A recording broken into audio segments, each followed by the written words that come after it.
For the thousands in attendance and the millions watching around the world, and for Henry Toto, who's leaving Knoxville and coming home. This is the Bama Standard. I'm your host, over-the-hill powerlifter and Bama grad Justin Riley. With me, as always, is a living legend, all-SEC linebacker Marvin Constant. Yo. Senior analyst of Touchdown Alabama magazine and the man who keeps Paul Feinbaum employed, Stephen M. Smith. And maybe later, Steve Brown. For some of y'all, I know it's kind of deja vu. You know, we had such a good time last time. We got cut short, but we're going to do it all over again and have some fun. So we're going to honor the man we had last week, but this time we're going to do it the whole way. Marvin, please introduce our guest. Yeah, man, you stop stuttering and get it together over there. You struggling with the intro. Ladies and gentlemen, the one and only, one of the best running backs to come out of the University of Alabama. He done that wonderful number 25, former Dallas Cowboy, Mr. Derrick Lassic himself, ladies and gentlemen. What's happening, man? Nothing much, man. It seems like deja vu. Seems like I did this a couple of days ago. Mm-hmm. Absolutely, man. We had probably one of the best shows. Can somebody tell me why Marvin's a black screen? What's up, Marvin? I'm not a black screen. I see my screen just fine. I think that's your computer. Fine, man. What's going on in your technical world over there? Exactly. You one over there got them issues. It's that aqua color shirt you got there we on. go. hey. Don't be hating on my Myrtle Beach, bruh. Don't be hating on my Myrtle Beach, South Carolina shirt, man. I got the Chanticleers going right now. Coastal Carolina flavor. I got for those of you who were worried, we did get the GoFundMe goal, and we got Steven's lights turned back on, so he's back. Hey, go with that, hey, I appreciate that, though, for real. Appreciate that. Well, welcome back, Derrick. So how much was the GoFundMe, by the way? $35. Anyway.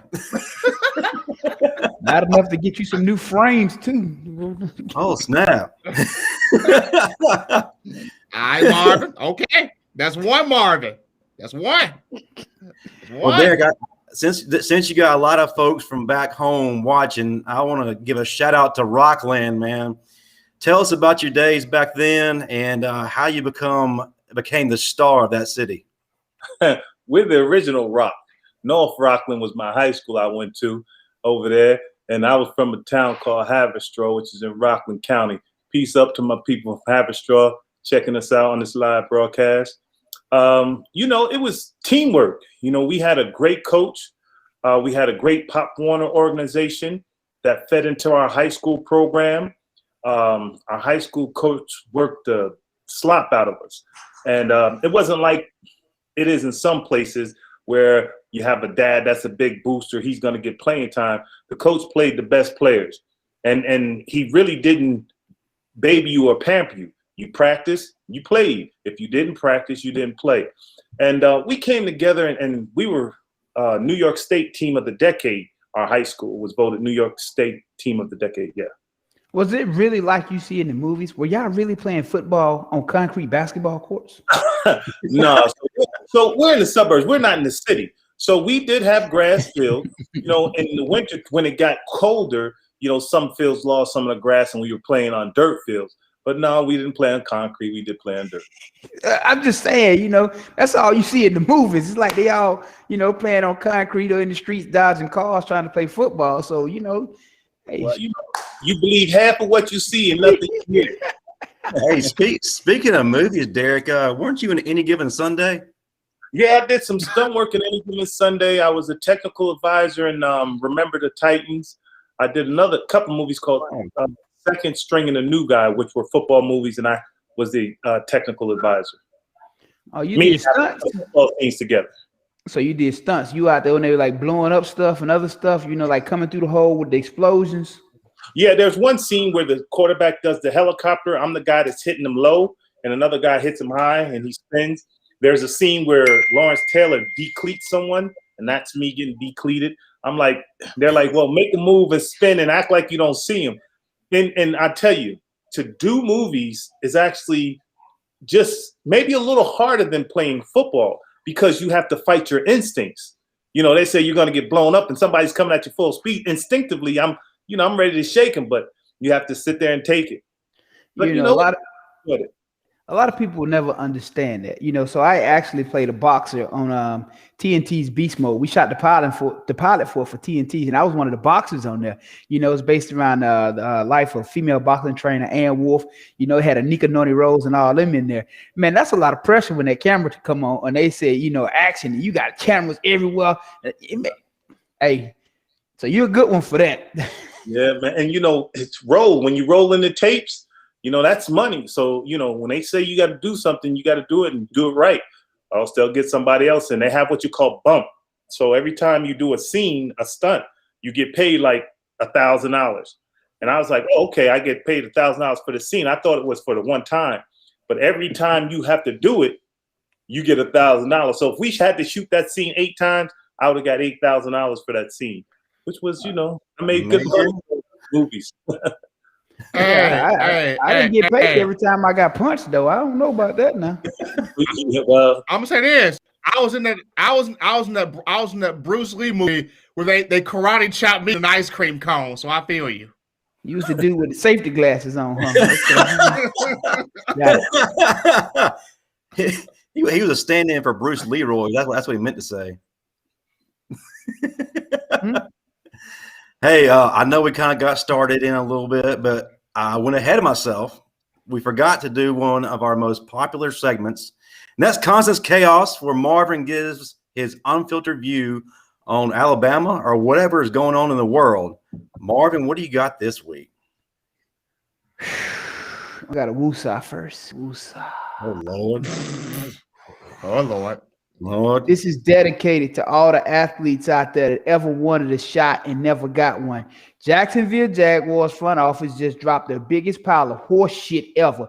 How do you get somebody who's never even played tight end to sign a deal to play tight end and hadn't even played football since 2013, and he sucked ass back then? He hadn't really played meaningful football probably since 2011, maybe 2012. So almost a decade later, you're going to sign this guy off the couch to go play tight end. No, not off the couch. He was playing baseball. But he hadn't played football in all these years. Baseball, he ain't prime time. He ain't Dion. He ain't Bo. He ain't them. Okay, you'd have been better off signing the trash collector. At least he got some goals and some aspirations, man. This man has no real goals, if you ask me, because they offered him this change to switch to tight end back, a decade ago, and he wouldn't do it. He let his pride get the best of him. Right now, he's having a midlife crisis, and he decides he want to go back and play football. Oh, let me call up my daddy Urban since he's in Jacksonville and we neighbors now. Man, that's the biggest pile of horse shit ever. Give that opportunity to a kid who really deserves it. Give that to a kid who is really going to change his life and his family life. Somebody who's been working their whole life and really deserves that shot. Not to pacify the baby who feels like, you know, because Urban's the coach now, he can go play football again. Well, Derrick, he's so shy. Well, Derrick, what do you feel about the whole situation? We've heard Marvin's view on it. Do you feel like it's a justifiable return or a justifiable opportunity, or do you feel like this is just a train wreck? Well, you know, I hate to kill somebody. Do it. You know what I'm saying? If Tim felt like he wanted to play and Coach Urban Meyer is giving him an opportunity to play, you know, more power to him. But I do understand what you're saying. Give the shot to a kid who is deserving, who could impact his life and change his life. You know, Tim is a golden boy. I mean, he's got a good gig with ESPN. He had a gig with the Mets. You know what I'm saying? Give one of those kids that are really hungry and really could change their life an opportunity. Because he had this opportunity years ago. They asked him to play tight end. That's what, when he was with the Patriots, Belichick said, hey, man, we want to use you in several different packages, H-back, tight end, all of the above. He refused to do it. So you turned the opportunity down 10 years ago because you thought somebody was going to let you play quarterback, and it never happened. Now you want to double back almost a decade later. You had your chance. Move on with life, man. So Stephen M. Smith, why now? Why at this age do you make a comeback, especially in the NFL? I know he was playing baseball, but like Marvin said, that's a totally different animal from playing football. So why do it now? I do it now. It's easy. Urban Meyer's the coach of Jacksonville. That's why you do it now. He was your college coach at the University of Florida. You won championships together. He coached you to win a Heisman Trophy. He is somebody that's always kind of been in your quote-unquote amen corner. So now you got the coach that's always been in your amen corner, who he left college football himself because of, head issues, medical issues with his head. He comes back after a broadcast thing to coach college football again at Ohio State, then leaves again for another off-field issue. And so now he's in the NFL.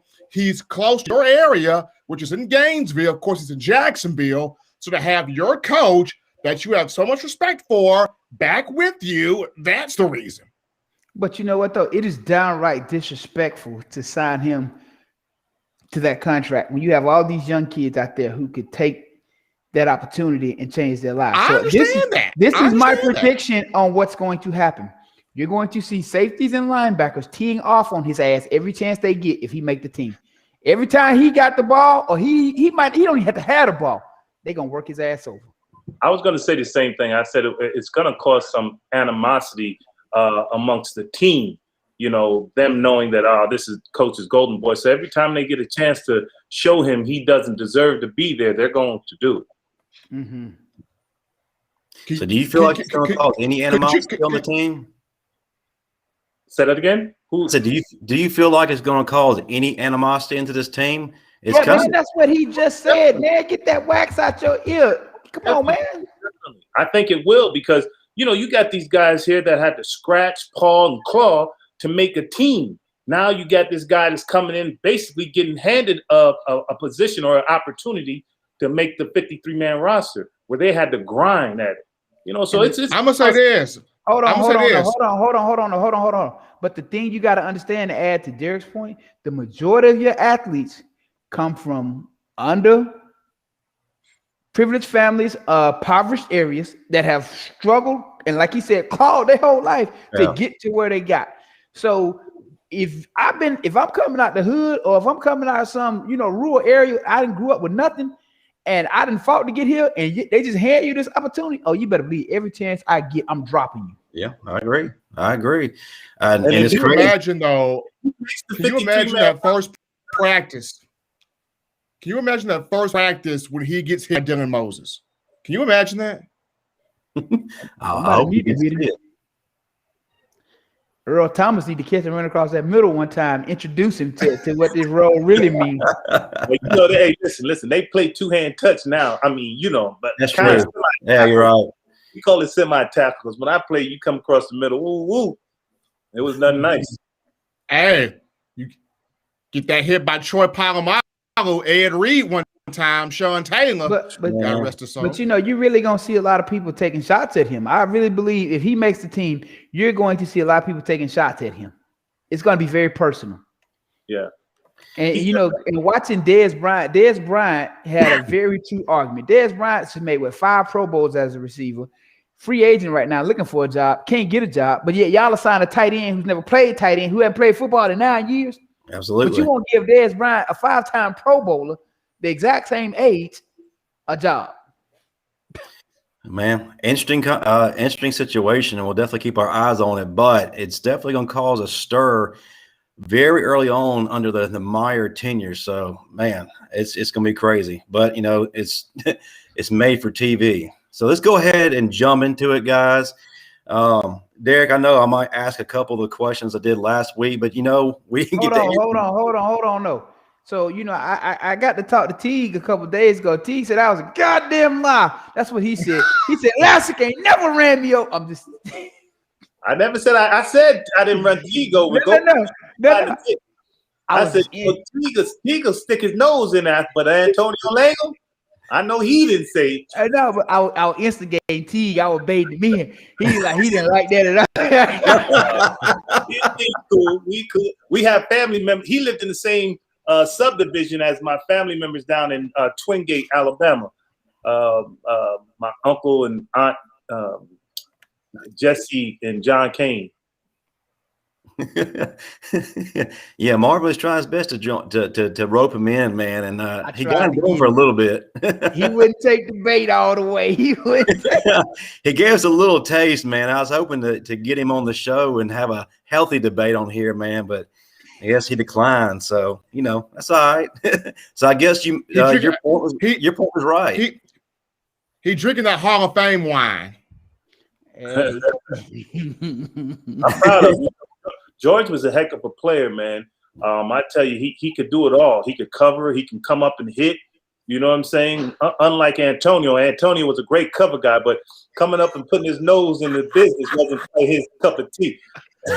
I'm Antonio. You know I'm messing with you.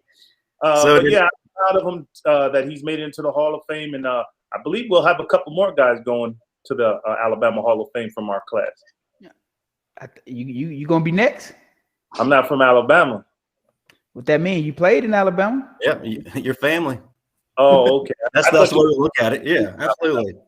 Y'all got a lot of athletes in Alabama. I might not make it. I might be on that honorary list. Don't say that, man. Hey, don't you sell yourself short, brother. Put yourself in there. I try to stay humble. Now, I did see a couple of pictures from the ceremony, and one thing I was really excited to see, despite all his health issues, Gene Stallings was present. That was really awesome to see him spending time with Teague, even cool. his son. Dabo Swinney was there as well. So that was really cool. I know Gene has struggled a little bit these past few years with his health, but definitely awesome to see him still moving around.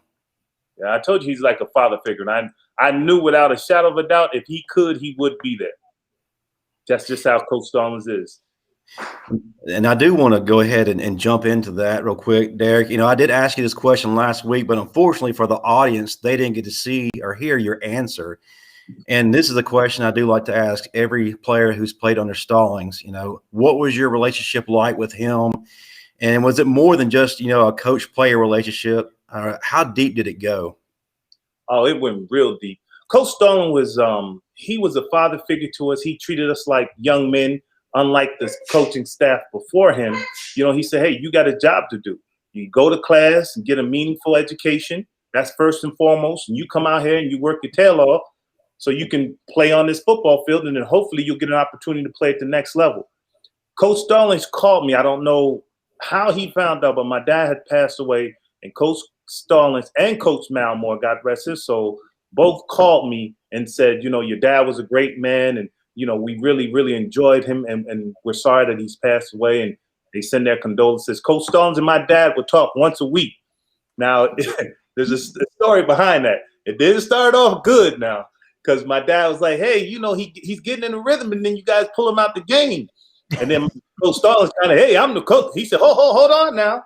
Now, listen, when y'all was recruiting him and the coach staff was recruiting him, y'all was telling him this and telling him that. He's doing everything he's supposed to do. So give him some fair play. And then Coach Stallings said, you know what? I got to backtrack. If he was my son and I felt he was being done wrong, I would say something. So he listened to my dad. And from that point on, they were like good friends. That's pretty awesome, man. I do have to ask you, right when you got there, man, you already entered a powerful running back room. The great Saran Stacy was there. Well, what did you learn from him, and what did it mean to you to take that baton from him once he left? Well, actually, when I got there, Bobby Humphrey was there. B. Hump was I got there in '88. And Saran college. So Saran came, and then we kind of had we became real good friends because we were battling for some playing time because Murray Hill was there also. And, we became real close in battling. And one thing that I learned from Saran was, stay in shape. He stayed in shape. Man, that kid never got tired. He could run all day. And that was his advantage over me. I would fatigue. Saran wouldn't get tired. I was like, gee, Monetti, how am I going to beat this cat out? He's like an Energizer Bunny. And we fed off each other, we fed off each other. Well, you did have a point. Go ahead. No, go ahead, Steve. I was going to say, at what point will we see something being named after Gene Stallings where the stadium is concerned? Because you got the Malmore facility, you got Bryant-Denny Stadium. I know Coach Stallings has a statue, but at what point could we see something of value named after Coach Stallings? Steve, that's a good question. Out of sight, out of mind. Like I got into it a little bit with Paul Feinbaum because he seemed to have forgotten we won a national championship in '92. I know they do it every other year, every third year, but it was a great accomplishment, and yes, they have great recruits. Recruiting was a lot different then than it is now. They have a great coach. Nick Saban's probably the GOAT. I can't, say anything negative about Coach Saban, but Coach Stallings needs to get his flowers while he's still alive. So I'm with you. Something needs to be named after him. Y'all wanted with true recruiting. It wasn't guys calling each other up saying, hey, let's all the 5 stars go to Alabama. Let's all team up and go do this. It wasn't social media either. Well, back then when we were being recruited, you met a guy or two on your recruiting visit, and the rest of them you met once you got to Alabama. You didn't know the guys, so you truly had to bond with them because we didn't know each other when we got there. We just like, hey, who are you? Oh, okay. Now everybody knows everybody, and they all teaming up. But you can look back, and I'm gonna blame LeBron James and all them guys when they went to Miami. All the superstars want to team up. You didn't see Michael Jordan calling nobody saying, hey, come play with me. Mike did it with who he had, and he put his foot on your neck, and he made sure you knew he had his foot on your neck. And he punched Steve Kerr in the face. All right. So, for me, you get more credit winning the championship with the guys who truly wanted to come there for the purpose of playing for Alabama and figuring it out once they got there than all these superstars teaming up. I mean, I can go out there and coach them guys and win a national championship, just being honest. I mean, well, listen, I can't undermine anything Coach Saban has done. I'm not undermining it, but hold on. I equate Alabama being the Florida State of back when I played. Florida State got all the talent in Florida, but they didn't win championships. That's so right. We knew it took more than just having great players. You had to create a chemistry, and that's what I think differentiated us from everybody else. Right, that's what I'm saying. My class that came in, we're like brothers, man. We stay in touch with each other. I stay in touch with Prince. I stay in touch with Eric Curry. I stay in touch with Charles Gardner. I stay in touch with Eric Washington. Curtis Brown, Sherman. We're family, man. It meant something to us, and we took pride in it because we knew that we were up against teams like Florida State, Miami, who had more talent, so to speak. But we just had more grit and more grind. And that's why I say I'm going to give y'all a lot more credit than I'm going to give others. Because when you can really just come together and bond and get it done, that's way more impressive than having a team full of 5 stars and winning a championship. Well, I don't want to and that's why, and that's why my point was being, at some point, something has to be named after Coach Stallings because of what he did, with the team. So at some point, you got to take something, a street, a road, an avenue, a building. Something got to have Stallings' name on it. Mm-hmm. So what do you feel like was the glue that brought everybody together and brought everybody so close and so early on? Especially like Marvin and Steve said, you didn't have the age of social media where you just tried to recruit people. So what was it really brought together? It was the free ice cream at Brian Hall, unlimited supply. All right, next question. No, on a serious note, we were underdogs, and Alabama hadn't won a national championship since '79, and we wanted to bring them back to prominence. We wanted to be the team that say, and we brought Alabama back to national recognition. So we worked hard, we grinded hard, and it came together. Coach Stallings said, "Let's get better each week. We want to play our best football at the end of the year. We don't want to play in the beginning, in the middle. Get better each week, so we're playing our best ball at the end of the year, and hopefully we'll get an opportunity at a national championship because they based the national championship off your ranking when we played. It wasn't a playoff system and things of that nature. So you had to be ranked number 1 or number 2 in order to be playing for the national championship. And things fell in our way, in our lap. We had that SEC championship, the first championship. We beat Florida. We were expecting Florida to be a little better, during the year. That was a team that we all wanted to play again because they put a whooping on us the year before. So we knew they were in the other division. If they won their division and we won our, it's going to be, we can get revenge. And it didn't go quite the way I expected it to, but we got the W. Derrick, do y'all know how much y'all saved Roy Kramer's credibility for that win? They were about to kill Roy Kramer. They're about to kill Roy. Yeah. I never thought about losing the game going into it, but when it got kind of close there, when Langham and them were getting beat like drums. So hold on. So you saying Antonio Langham was getting roasted? Hey, he made the play when he had to make the play. He made the play when he had to make the play when it counted.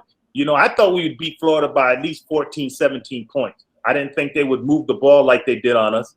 I felt like we could run the ball on them a little better than we did, but we got the job done. Hey, I got a great audience question right now from Mike Sanders, Marvin's favorite audience member. Derrick, could you could Marvin tackle you in both your primes? I let Marvin go first. That's for me? Yeah, he directed the question to you. He directed the question to you. Can Marvin tackle you in both your primes? Now, we in open field. If we're in open field, he has no chance. But if I'm coming up the A gap, yeah, he got a chance. I would say field, he's not touching open field, A gap, B gap, you name it. You not touch me. You think your knee was bad when you played? It got hurt. Now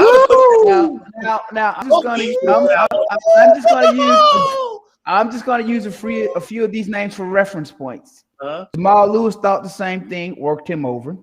Travis Henry thought the same thing, worked him over. They don't have no shape. Deuce McAllister, he thought the same thing, worked him over. I mean, I can keep going. Those are big backs. I'm talking about somebody like me, somebody like Sherman, somebody like who else? Garrison Hurst. Who did you play against that was smaller in stature? And weren't as fast as y'all. Alabama's current running back coach, Robert Gillespie, running back in Florida. Bo Carroll, who's an Olympic sprinter, played running back in Florida, worked him over too. He thought he was gonna run past me on a wheel route, ran him down with his Olympic speed. Hey man, listen, I did it all. Coach Johnson called me the switchblade, baby. I could cover, I could tackle, I could do it all. You mean Swiss Army knife? Yeah, right there. Yeah, that. This blade ain't one thing. So, Derrick, speaking about getting Alabama back to prominence, you mentioned there earlier. At what point did you know that y'all were about to just take Miami to the woodshed? I know they bragged the entire week before, but what did you see from the previous games on film that made you believe, you know what, we about to take it to these boys? Yeah, we watched the Pittsburgh game when they played the Pitt Panthers, and Adrian Morrell and them had a field day. And I felt like I was better than Adrian Morrell, and our offensive line was better than their offensive line. So we knew we could do some things. They ran a lot of counters, and we really didn't run a lot of counters prior to watching them play. But we installed that during the week, and we had some success against our defense. So we knew if we had success against our defense running the counter, we were going to have some success against them running the counter, because they really their speed was tremendous.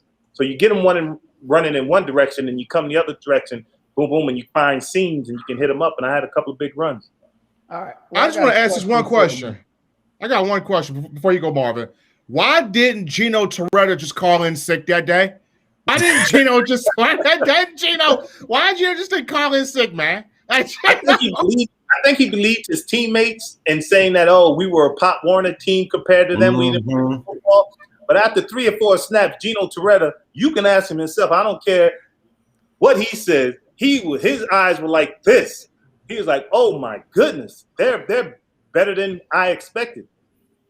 So my question, leading up to that game, because when I was in school, we played in BCS. We were down in the Orange Bowl, BCS Bowl. We were like number 3 team in the country or something like that, playing Michigan. a lot of people don't understand when you're in bowl games, there's so much stuff that people have for you to do. So many fun things that they want to distract you with. So for us, we stayed in something. And Lloyd Carr was Michigan's coach. He took them off South Beach 3 days before the game, but not us. We were there the whole time on South Beach. No focus at all when it came to that game, and it showed when we played. So how were y'all able to avoid all those bowl distractions? Because when you're at a bowl game, it's 10,001 things going on. How were y'all able to avoid all those distractions and stay focused on the task at hand? Well, it happened early. One of the guys missed curfew. Coach Stallings sent him home on a Greyhound bus. I think it was the first day we were there. Boom, he sent him home on a Greyhound bus. Everybody's like, okay, listen. Coach Stallings said, we down here for business. You got plenty of time to enjoy New Orleans. So he got the Tony Brown treatment. Okay. And he got sent home on a Greyhound. So everybody was like, and then we had good leadership. The seniors, myself, Prince, T, those guys, Langham, not Langham, but Curry and Copley, they kept the defensive line. Me and Prince kind of kept the offensive line. Listen, man, we didn't come all this way just to enjoy ourselves here in Bourbon Street. We came here to do a job, and that job is to win this national championship. Boy, we had people breaking curfew. They pulling up on the bus, beside the bus, doing donuts on scooters. We all looking like, y'all know we ain't supposed to be on them, right? Wonder who was leading the charge. hey, we were on South Beach all over. That game was the furthest thing from my. We thought we were just gonna show up, go play, and beat Michigan. Then Tom Brady came in the second half. That the rest is history. Hey, Marvin, your boy Mike Sanders actually came to your defense after Derrick made that knee joke. He said, bad knee joke, not cool. Marvin kept us alive for the SEC championship. His tackle that quarterback is Alabama history. Yeah, that's what I'm talking about, man. I'm just saying that somebody asked me a question. I have to be honest. Yeah, and you're honest. Man, listen, man. The truth of the matter is, I would have dropped him in the hole. Yeah, I was 190 pounds. You were 230 pounds, right? No, I actually played at 245. 245. An open field, you not touching me. I'm telling you, not touching me. Well, you see, I covered Dante Stallworth in the slot. And I've covered several other elusive receivers in the slot. Wasn't no shaking me now. So don't think you just nah. No more. See? Hey, ask the guys in the linebacker. You know how linebackers cover the backs out of the backfield on the one-on-one drill? Yeah. Ask them what they would do when I got up to the line of scrimmage. They all be pushing each other up. They wouldn't want to go against me. Only person would try to cover me was Derrick Lassic, and I used to make him look crazy. Hey, I was about to. I would have locked you down. Ask Sean Alexander about these cover skills. Oh man, I would have locked you down. Wouldn't no shake. Marvin, he does have some credibility, man. You got to think about it. He just mentioned he went against Derek Oden, John Copeland, James Gregory, Eric Curry. I mean, that's some serious names right there. And I still would have locked him down. He shook them all. Hey, John Stallings. We had Michael Rogers. Boy, Michael Rogers was a problem before he got into that car accident. Yeah, he was. He kind of would stay close to me, but he couldn't hang. Nobody would have locked him down. You had to bring Malachi Moore over there to cover me in that slot. Okay, Whoa. I covered 2 Olympic sprinters, Bo Carroll and John Capel. Hey, listen, if they went to the 2000 Olympics, if I could run with them, I could run with anybody. Well, you put your hands on them probably because you obviously couldn't run. You damn right. That boy Tony Dixon talking about, man, I got your back and they get past you, man. We ain't going to last this line of scrimmage. We should lay down. Didn't he? Marvin, you also have to remember, man, that you had Kenny Smith messing things up for you. The same thing would have happened right there, and Terrence Lynch would have took you out, and he's off to the races. Bro, Kenny like Marvin. Kenny did whatever Kenny wanted to do. Kenny's supposed to be in the A gap or the B gap. Kenny all the way out there on the wide 9. Kenny got truck driver hole. You would have had a field day running if Kenny was on the defense, because he was never gonna be what he was supposed to be. And his favorite word, I thought I seen something. You ain't seen nothing, man.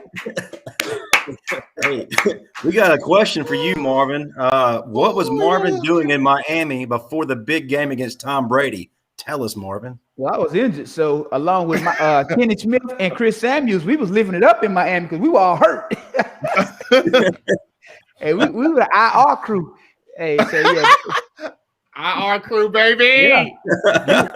We both used to be mad every morning because when everybody else getting up eating breakfast, we used to be stumbling in from Coco's or the Rolex. Like, when we got we hurt, we can't play. We all got knee problems. Those aren't jewelry stores or drug stores, by the way. Those are adult entertainment facilities. Yeah. Hey, we stayed in Coco's and the Rolex that way, boy.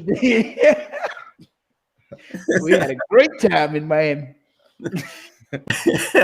Hey, Derrick, the audience missed out on this story last week because it's a question your brother asked me to ask you about. At your mother's 70th birthday, and he wanted me to make sure I asked you again. You apparently had a famous James Brown impression that kind of went south. Would you mind telling us about that again? Yeah, I could do a mean James Brown impersonation dance. I can put those feet. That's why I know you couldn't touch me, man. I put the James Brown on you. So, you know, I was doing James Brown. And, so I said to myself, can I still do the split? Yeah, I can do it. I hyped myself up. So I broke down and did the split. Oh, man, I felt my hamstring like somebody shot me. Boom! And I was on the ground, and, you know, they were playing it. They were like, oh, you know, I was like, no. So I got to hand up my. Hey, listen, you can see how dark I am. You can see the black and blue on the back of my my hamstring. Mm-hmm. Man, I couldn't drive home. I had the ice. My brother and sister were laughing at me. I couldn't sleep. Hey, the next day he had a whole roll of duct tape wrapped around his quad and hamstring. Hey, did they cover you up like James Brown did? They were concerned, but they had a good laugh off of it. And duct tape was the only thing holding that hamstring together, boy. I had to drive from their house to the airport, which was about an hour and 10 minutes, and try to get on the, you know what I'm saying? So, you know, when your hamstring, man, everything is just bothering. Then I'm trying to carry the luggage and walk through the airport. People are looking at me like I'm handicapped. I'm like, yeah, James Brown. People will never understand. If you got a bad hamstring, it affects your lower back, your glutes, your everything, because you don't want to hurt the hamstring. So you walking funny and you hurting everything else. Yeah. That was the worst hamstring injury I had trying to do a split. I'm retired doing the James Brown split. And that's what would have happened if you'd have tried to shake me in the open field. Same thing. You'd have been back with that duct tape on that hamstring. IR team. You've been on our IR team going to the Rolex.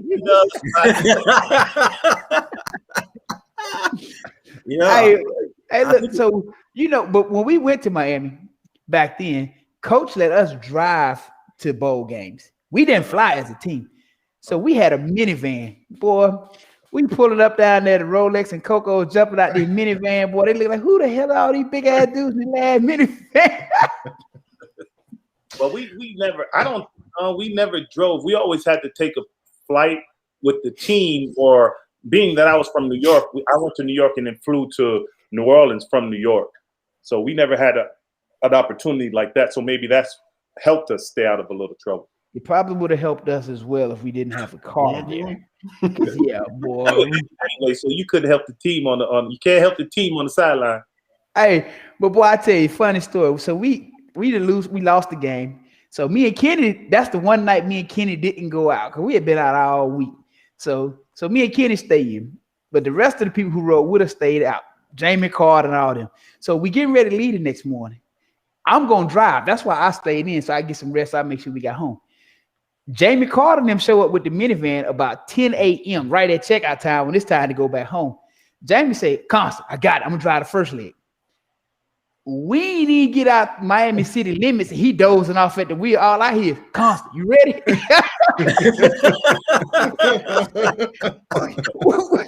we barely off Collins, man. What you mean? Yeah. Hold on. Don't let him ride it. Hey, for real. That's how my boy Jay. We going to Mobile to check out Mac Jones. I'm like, Jay, you ready? Nah, Steve, I ain't gonna make it.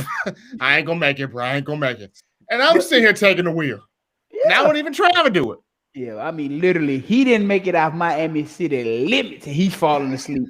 I ain't even asking where they went, boy, but we had a great time in Miami. We lost, but we kicked it, though. Hey, speaking of falling asleep, Derrick, weren't you asleep when you got drafted by the Cowboys? Oh, well, basketball. Yeah, actually, I kind of was. I was actually en route. So I went out, I was projected late second, third round. So I was like, I don't want to have a big, party. I'm going to hang out with my boys. And it was me, my friend Derek McElwain, and we went over his cousin Trent's and Otis Branch house. So we went to a little college that they lived near, and we just got hammered. Because I didn't want to, hear all the stuff, and I just wanted to get the call saying I was drafted. Yeah. So we got, I'm drunk. My brother called me. He's like, "Hey, Derrick, come on, this dude's over here to watch the draft with you from Dallas." I was like, "Yeah, okay, I'm on my way." Yeah, because to know my family, they play a lot of jokes. So I was like, "All right." I hang up the phone. I just lay back down. I'm hungover. I'm like, "Yeah, this guy here, man." All right. So about 20 minutes, 30 minutes later, because it takes about 35, 40 minutes to get to where we needed to get to from my friend's house. So my mom's on the phone this time, and she's like, "Boy, where are you?" I was like, "Huh?" She said, "The man's here waiting on you." I said, "I'm on my way. I'm on my way." So, I take off, and I get in the house, and everybody's going crazy. I'm like, y'all see me before. Why y'all going so crazy? And they're like, "Congratulations." They got Dallas Cowboy hats on and things of that nature.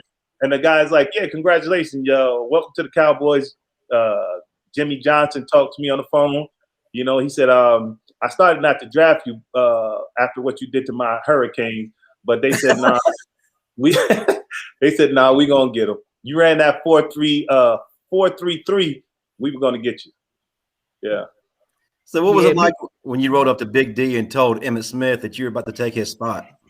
No, I ain't tell Emmitt nothing. I wasn't crazy.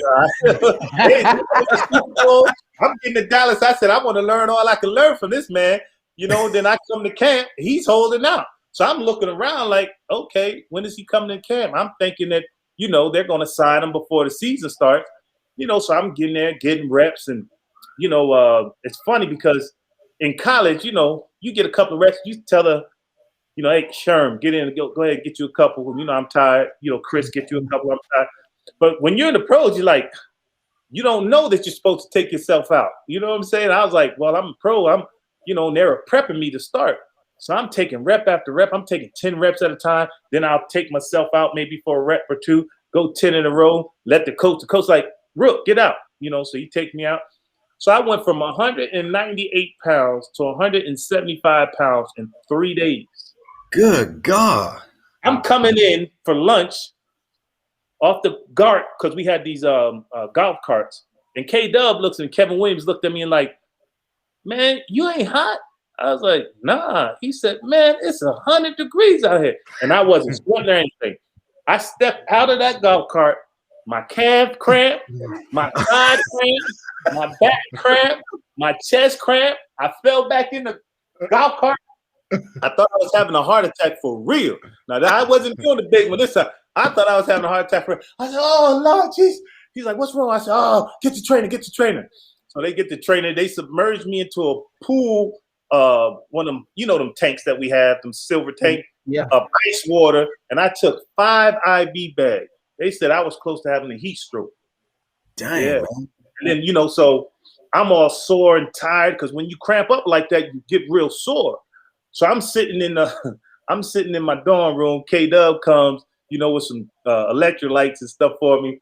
He gives it to me. He's like, "Yeah, man, get this in you." He said, "Man." I said, "Man, I need to give this to you. I need to give this to you and tell them I don't think football is for me." He's like, "No, don't do that. Don't do that, man." I said, "Man, they trying to kill me out there." He said, "D, take yourself out. Go 2 or 3 reps, come out. You trying to be Superman." I was like, "Oh, I can do that?" He said, "Yeah, man. Who else they got here?" And look. I was like, all right. So a couple of days later, Coach Johnson said, "All right, take it easy, Rook. You don't prove that you can handle it." So that's that little story. I came this close to having a heat stroke. 175 pounds. It took me about 2 weeks to 3 weeks to get that weight back. Yeah. A lot of calories every day, boy. You're so tired. What I would do is come and drink a couple of juices, and my appetite was really gone. So, I wouldn't eat much. I'd pick at it and stuff like that, and food wasn't really up to par. It wasn't Bryant Hall food. We had them soul sisters in the back cooking for us, boy. True. Hey, was Mo making them ribs when you were in school? I don't eat pork, so I didn't. Oh man, ooh, man. We got a question for you, Derrick, from the audience. Can you tell us your best memory of the 1992 championship game? In all honesty, is the play that George Teague made. I said, God, because we had just scored. I forgot how much we were up. I think they were down maybe 14. And then I saw Lamar Thomas going into the end zone. I was like, oh, Lord, this guy's about to score. Hey, it's going to be one of those games. And I see George out of nowhere. I said, he's going to get him. He's going to catch. He caught him. And then he came up with the ball. I said, oh, my God. Because he used to do that to us in practice. He used to strip the receivers and the running backs all the time. But he never, would always hit the ground. This time it just fell into his hands. And, I think it was Copeland. One of them guys jumped off sides. So I high-fived him. I said, man, I appreciate that, because if George Teague if that play would have stood, he would have been the most valuable player of the game. That's right.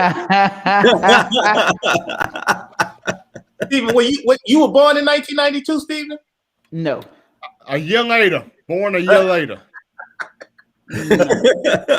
You don't know what we're talking about. It's like World War III. I know what you're talking about. I know. He can probably see it in them glasses. Turn the channel, Steve. Turn the playback on, Steve. Yeah, I'm seeing it right now. Yeah, buddy. I do have to ask this question. A bigger accomplishment, a national championship or a Super Bowl? Hands down national championship, because I have more to do with the national championship. So, if I was playing and contribute to the Super Bowl, it would mean more. I was blessed and fortunate to be part of a great organization. I've won championships at every level. I won high school state champs, college national champs, and I won a Super Bowl. So I've been blessed to be around great people, great organizations, and great coaches. Now, Marvin, there was a question that was from one of our listeners about the kicker from the '99 team. Was he partying down there in Miami? Mr. Flugner. Was Ryan Flugner partying? Don't do it. Partying all damn season because he was missing kicks all year. Just like the LSU game. How many kicks you gonna miss that day? La Tech. How many kicks? You see, I avoided that question for a reason because I know how Marvin feels about Mr. Flugner, Dr. Flugner. Hey, listen, that's a good thing. I tell you what, we had a kicker named Michael Proctor. Yes, you did. Only thing he needed before a game was a quick puff of that cigarette, and he was good to go. Yeah, that's right. Michael Proctor and Coach Fuller be smoking cigarettes on the practice field. Hey, Derrick. A little nicotine do justice, don't it? I guess it does. As long as he's putting between them upright, smoke all you want. I would have bought Fluke a whole pack of Newports if he'd have made some kicks. My God. He made me the carton. What kind of doctor is he now? Whatever he is, he need to fix his own foot, man. I ain't gonna say how Dr. Fowler fixed it because you don't like Dr. Fowler. Man, that dude is terrible too. He need to go keep that comment in mind.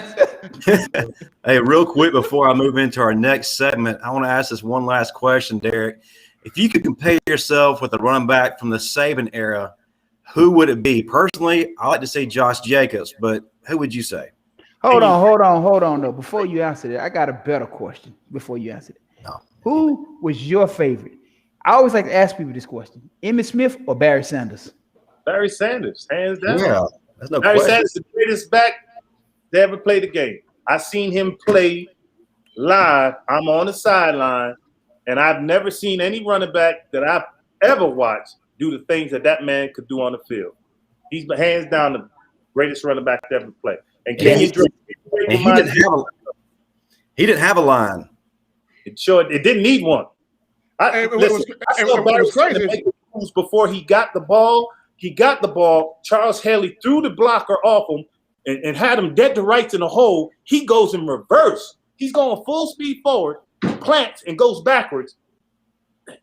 Charles Haley grabs air. Darren Woodson, was an all-pro, comes up to tackle him. Boop, boop, boop, boop. He put the sugar shake on him, and it was all to the races. Mm-hmm. And imagine if Detroit would have put more around him. Man. His record would have stood longer. Imagine if the Lions really put more around him. Yeah, or just put it this way. What would the record be if he played at Dallas and Emmett played at Detroit? No one would have touched it. No one would have touched it. Wouldn't have come close. And I love Emmett, but he knows Barry's a different kind of cat. Mm-hmm. But yeah, Derrick, who would you compare yourself to from the Saban era? Like I said, I thought Josh Jacobs kind of resembled you, but who would you pick? I'd say Kenyon Drake, and I'm going to say that for many reasons. His quickness, his lateral movement, his speed, but he couldn't stay healthy to get through a whole season to show what he could do. Right. Fortunately, my senior year, I kind of stayed healthy. I kind of had a plantar fasciitis in my foot, which I wasn't 100% against Ole Miss? But then we had a bye week, and I kind of was able to recover. But I had some issues, and he could never stay healthy to show us a full season of what he was capable of doing. Even his running style, he reminds me a lot of him. I completely agree with that. He's still playing in the NFL to this day. Oh, well, he found a way. He's found a way to stay healthy. Well, he's had some health issues in the NFL. You know, sometimes, no matter what I did, when stuff started going my way, I'd pull a hamstring. I sprain an ankle. You know what I'm saying? And when you're not 100% and you have all those guys looking at the chops behind you, am I going to be selfish and say, coach, I need to be playing when I'm not at 100%? Right. All right. Well, let's move into our next segment. It's time for the depth chart with everyone's favorite reporter from Touchdown Alabama Magazine, Mr. Stephen M. Smith, to give us his latest with the Crimson Tide. Get your inhaler. Come on, man. Get a puff of that inhaler before you start. Come on, get your stuff together. All right.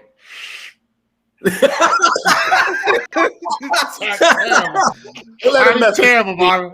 Hey, I'm good. Hey, I like to pick with Marvin. But anyway, this week of a depth chart here. So here we go. This week of a depth chart here, we got Alabama getting the best players out of a transfer portal. So y'all remember, of course, Nick Saban said this a while back. If you make this about the transfer portal and having these free agents in college football, it's not going to work out for everybody. Of course, everybody else was saying it's going to make the playing field level. Bama ain't going to be able to dominate because Saban going to lose players. And Coach Saban still saying it ain't going to be even. It's not going to be level. It's not going to work out for everybody. And lo and behold, Alabama brings in the first guy from Ohio State, Jamison Williams at wide receiver. So what this does is you've already got Mechie, you've already got Bolden, you've got, Trayshawn Holden and other guys, but now with Jamison Williams, who's got experience, who's got speed, who's got route running capability, how is he going to factor in here? He's going to try to factor in here with Bill O'Brien and Holman Wiggins, the wide receivers coach. But now defensively, here comes Henry To'oto at linebacker from Tennessee, and you put him with Christian Harris and Jalen Moody. So this is going to be crazy how all of this is going to try to mesh together here with the new receiver and a new linebacker. And this is crazy because, Marvin, if you watch the message boards, when Alabama got To'oto over the weekend, folks in Tennessee, LSU, Georgia, you want to talk about depression? They on here talking about suicide and how the NCAA need to investigate Nick Saban. Boy, them fans were so mad. You could have gave them fans a thing of cocaine and they still wouldn't have been happy. I mean, them folks were so upset. Them folks folks was upset, Marvin. They see her crying on the message boards going, especially Tennessee. Tennessee fans was like, To's a traitor. He's a traitor. How do you leave your own program? That young man a traitor. I'm like, look, y'all. Hey, Steve, hold up your right hand. Hold up your right hand. Drop it a little bit lower.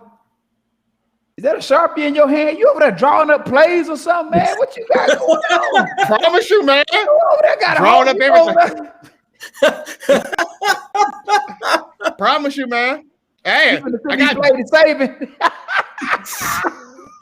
He's got the jet. He's making the depth chart. That's what he's doing. I just seen the Sharpie in his hand. I'm like, what? Look. Nick Saban gonna have me on a Zoom call in about 20 minutes. Hey, I already don't know with them spy glasses. All right, hey, Steve, you didn't get a chance to talk about this last week, but would you mind touching on the draft party that you were with Mac Jones? Oh yeah, but definitely. So what's interesting here is I was able to craft a relationship with Mac Jones and his family during this time at Alabama. That relationship started when Mac got here in 2017.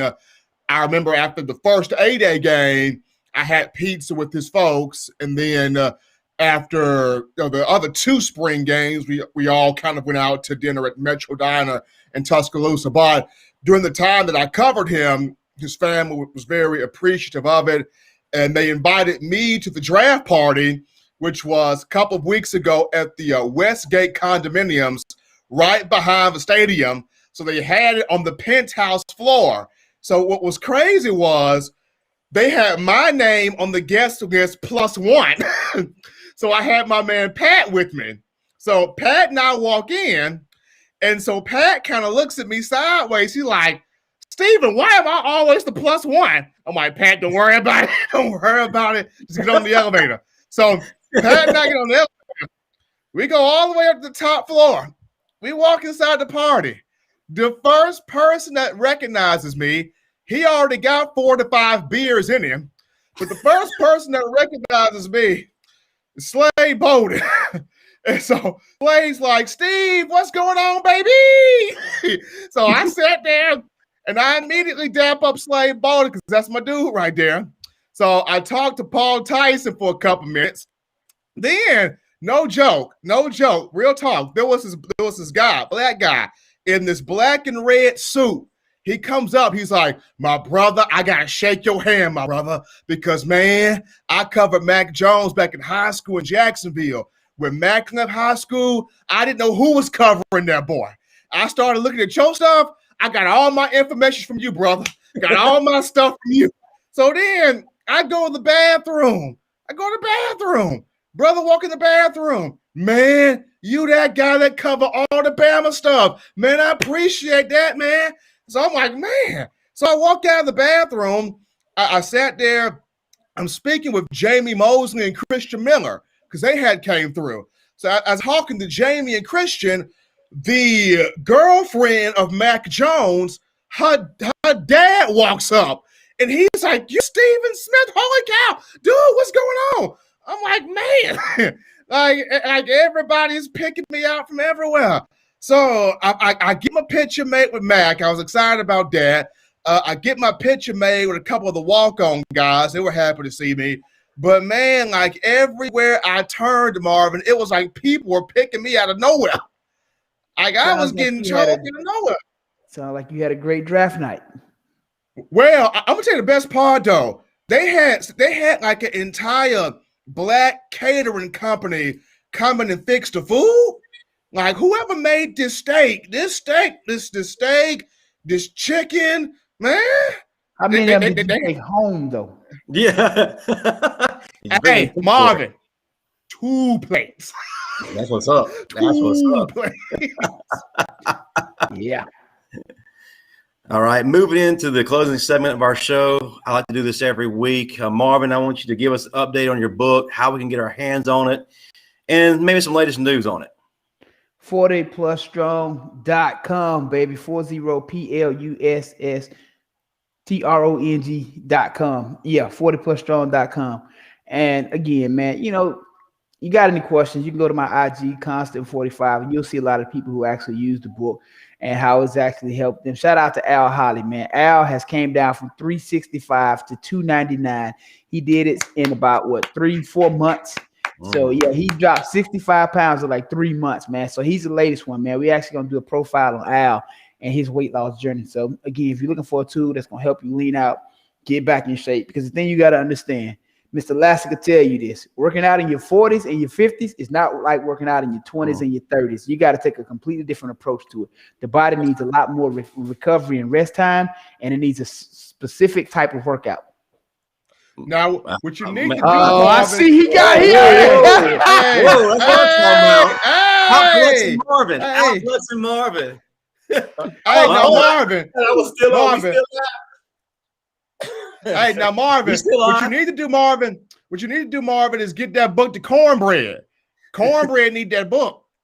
Yeah. See, but I'm only 215, man, so I'm not that big anymore. I'm just 215 these days. So you got me beat, Derrick. I'm 225. That's all. 225 lean. That's 10 pounds. I'm 215. But listen, okay, how tall are you? 6'2". I'm 5'10". Exactly. That's what I'm saying. That's about 3 inches. Right. So look, and you weigh more than me. So Derrick is over there lifting. Look how slim I am. Derrick, I'm telling Derrick is over there lifting the whole Texas interstate. My God. I work out hard. I take, that's my new. My little guns ain't even guns no more. They too little.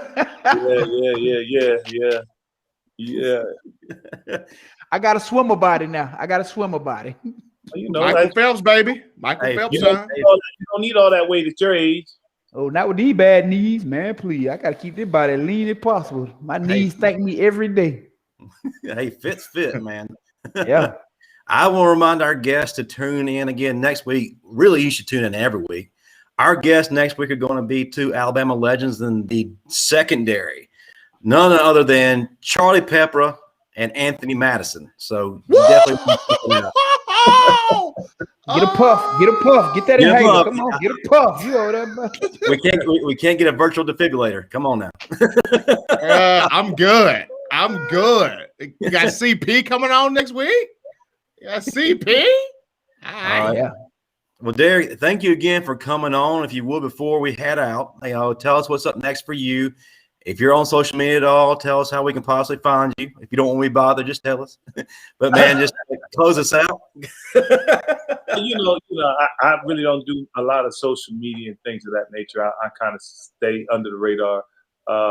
My life now is basically trying to take care of my son, raise him up to become a productive man. He's only 5 years old. Working out and kind of taking care of my family. So I've been blessed, and I just thank you guys for the opportunity to come back here and reminisce, talk a little football. I really appreciate it. Thank you. Man, I'm glad to have you, and you're definitely welcome back anytime. Okay. I'm going to sneak in when y'all have Teague or Langham, especially Langham. Hey, you know what's funny, though? Langham actually called me last week, and he was asking me what are we going to do for the Alabama-Miami game. So more than likely, I'm going to reach out to some of the people who I know here in the city, because they play Miami here in Atlanta for the first game. Yes. So we'll probably end up doing a little private watch party somewhere in the city, for the former players, guys who just in town want to get together, who's not necessarily going to the game but want to see all their brothers. So I'm probably going to put that together for us. So. No, my number hasn't changed. You still have my number? Yeah, I still got your number. Just text me. I don't know if I still have yours. Okay. But yeah, it'll be good though, man. So he had hit me talking about that and a few other guys. They all excited. I guess everybody just want to get back out the house now after this year being stuck inside. What you talk about? And it's just, that's the thing I miss most. People ask me, what do you miss most about football? Believe me, it's not playing. It's not that at all. It's not even the money. I miss being around the fellas, the camaraderie. You know what I mean? Just telling stories, telling jokes. You know what I'm saying? Just kicking back, because, man, we went through some things together. Kind of like going through training camp without live bullets, though. Yeah. Well, great show, fellas. I'll remind all of our listeners and viewers, You can follow us on Instagram and Twitter and now Twitch at the Bama Standard. If you have any questions for any upcoming guests or for us, email us thebamastandard@gmail.com. Thank you again, fellas. Had a great time. Roll Tide. Roll Tide. Thank you, Mr. Schultz.